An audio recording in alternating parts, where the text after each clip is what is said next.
hari ibintu uhejeje kuvuga mu kanya qui personnellement me trouble un peu. Kuko les communes zahora zikorera ku plan communaux de développement communautaire. Il se trouve que comme il était déjà prévu des élections en 2025, je nibaza ko plan zazo zari zaheze. Rero objectivement, si réellement dans ce pays on a encore un minimum de culture de planification, simbona icozibuza guplanifier pour le quinquennat naho turi à retard twatanguye de 2025 à 2030. Kuko les élections communales et les législatives niho zizosubira. Que je sache, en 2027, on n'a que des élections présidentielles.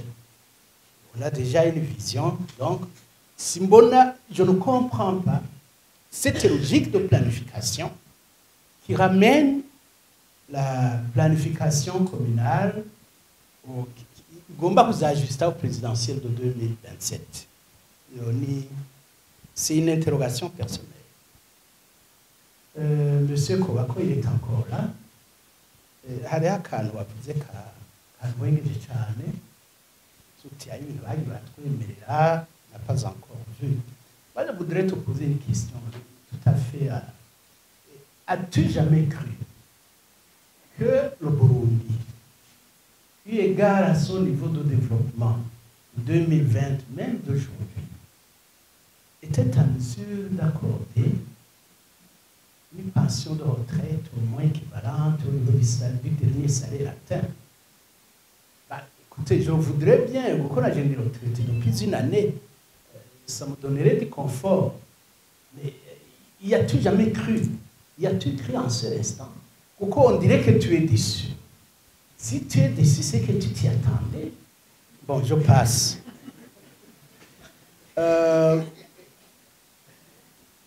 L'éducation. Bon, vous plaidez pour un taux d'achèvement un peu plus élevé. Bon, c'est peut-être correct. Mais il faut faire attention. Derrière les indicateurs, il se cache énormément de choses. Le taux d'achèvement, dans la plupart de nos pays, est une question d'option politique et donc de décision politique ou administrative.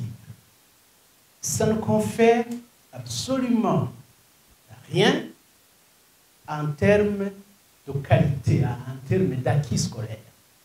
Un gouvernement peut décider, et c'est à peu près ça que nous vivons aujourd'hui depuis un certain nombre d'années, ce n'est même pas nouveau, peut décider d'atteindre un taux d'achèvement de 50%, 60%, 70%. Il va le faire. Il suffit de laisser quelqu'un qui a 30% avancer.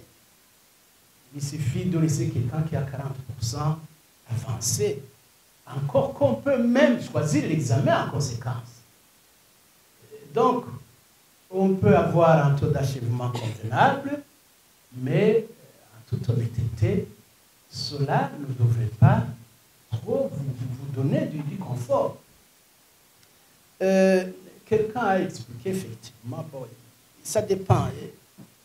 Comme il y a la compétition en termes de performance, et que les performances sont analysées à travers ces taux de réussite, effectivement, des provinces ou un canton scolaire peut dire voilà, faisons en sorte que l'examen de 6e année ou concours national de 9e année, on soit plus ou moins le meilleur. Et ils s'organisent en conséquence, notamment en balayant plus ou moins les retardataires, donc ceux qui ne suivent pas.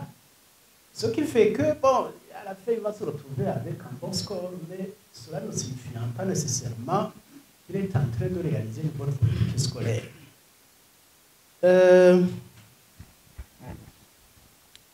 Je voudrais un peu, Nacho Sabie, inviter l'assistance à une réflexion. Moi, j'ai passé beaucoup de temps, je le fais souvent, à lire, à parcourir la vision 2040. Bon, d'autres l'ont dit, on a eu des cadres stratégiques, on a eu la vision 2025. Bon, j'étais personnellement membre de la commission, j'étais même porte-plume de cette commission qui a élaboré la vision 2025. C'est pour cette raison que ça m'intéresse beaucoup. Je suis un peu perplexe quand je lis ce document. Et ça m'amène à m'interroger sur notre culture de planification. Et la culture de planification repose et commence nécessairement par la culture statistique. Moi, je ne suis pas très rassuré par rapport à notre culture statistique. Bon, et la lecture de ce document, surtout à travers la lecture de quelques indicateurs, appelle à un certain nombre de commentaires. D'abord, en termes de niveau de départ. 2, en termes de cohérence. Bon, prenons le niveau de départ, je vais peut-être prendre un ou deux exemples. La vision nous donne un taux d'urbanisation de 11%. Bon, je pense que ça devait être probablement légèrement plus, au moins 13.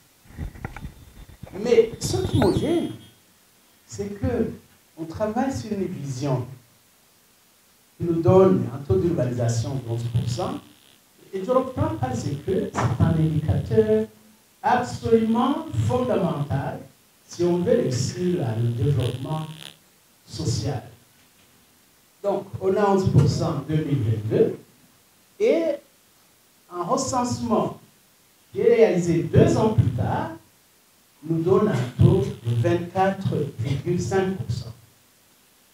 Je voudrais que quelqu'un m'explique son miracle. Une multiplication par 2 du taux d'urbanisation, sachant que le secteur du logement et de la construction est précisément en taille. Je vais rester sur cet aspect. On nous projette en 2040 avec un taux d'urbanisation de 40%, c'est-à-dire une population vivant en ville de l'ordre de 40% du total de la population. Sachant que la brique devient inaccessible, aujourd'hui une brique est à 150 francs, sachant que le ciment devient inaccessible, sachant que le fer à béton devient inaccessible, sachant que la tôle devient inaccessible. Par quel miracle va-t-on réaliser ce taux d'ici 15 ans et aller à 60% à l'horizon 2060? Et parallèlement, on nous présente une population urbaine vivant dans les bidonvilles en 2022, donc le point de départ encore une fois, de 47,7%. Ça dépend de comment on a défini le bidonville. Je crois que la population urbaine vivant dans les bidonvilles est, de mon point de vue, au moins supérieure à 50%. Je pense qu'il y a plus de gens dans les bidonvilles que dans les quartiers correctement aménagés. Et cette population est projetée à 25% d'ici 2040 et plus tard en 60 à 10%. On nous présente, troisième exemple, au niveau de l'objectif 18, on nous présente une proportion de ménages ayant accès aux sources d'eau améliorées, donc plus tard, de 9% en 2022. Je pensais que ça devait être plus. Si réellement c'était ça, c'est quand même trop peu. Mais ce qui me surprend, cette population, cette proportion de ménages ayant accès à des sources d'eau améliorées est projetée, tenez bien, à 90% d'ici 2040, sachant encore une fois ce que cela coûte en termes d'investissement. Donc, je pense que ce document pose déjà un problème d'élaboration des statistiques ayant servi de base au raisonnement. Deuxième aspect, je vais à la cohérence. On pourrait allonger les idées. Je vais à la cohérence. Et je prends l'exemple du secteur agricole. Encore une fois, on a un point de départ, je crois que c'est correct, d'une proportion de budget accordé à l'agriculture de l'ordre de 9,4%. Et il est projeté en 2040 à 10%, et en 2060, toujours à 10%, donc la proportion ne va pas varier. Mais par contre, dans cet immobilisme budgétaire, on va atteindre des résultats faramineux. Pourquoi? Parce que la population vivant en situation de sécurité alimentaire, qui en 2022 était estimée à 55,6%, au passage, je pense qu'elle a été surestimée. Je ne crois pas qu'on ait 55,6% de Burundais qui mangent à leur faim en 2022. Encore moi aujourd'hui, 3 ans plus tard. Mais curieusement, alors que le budget réservé à l'agriculture n'aura pas augmenté d'un iota parce qu'il aura passé de 9,4 à 10%, donc une augmentation de 0,6% à l'horizon 2040 et de 0% à l'horizon 2060, eh bien, la proportion de la population vivant en situation de sécurité alimentaire est projetée, tenez bien, à 90% en 2040 et à 95%, à 98% en 2060. Ma question est très simple. Y a-t-il lieu d'atteindre des résultats aussi extraordinaires lorsque on n'a pas fait le même effort d'investissement? À moins qu'on nous dise que les 9,4% vont ailleurs que dans l'agriculture et donc ne sont pas utilisés. Donc, moi j'ai l'impression que quand nous élaborons des documents, et ça ce sont des documents extrêmement précieux. Un, ce sont des instruments de référence pour tout acteur politique. Deux, ce sont des instruments qui sont censés rassurer les investisseurs potentiels ou les partenaires au développement, que ce soit les États, que ce soit les investisseurs privés, que ce soit les membres de la diaspora qui sont nos frères et nos sœurs, il faut regarder dans ces documents-là.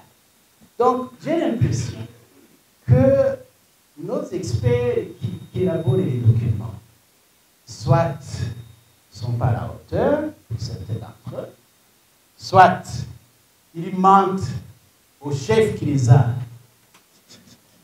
mandatés, soit ils n'ont pas la conscience du niveau d'exigence du travail qui leur est demandé et du tort qu'ils font en nous présentant des documents qui, à mon avis, gagneraient quand même à être améliorés. Bon, je pourrais parler plus longuement que ça, mais ce n'est pas nécessaire.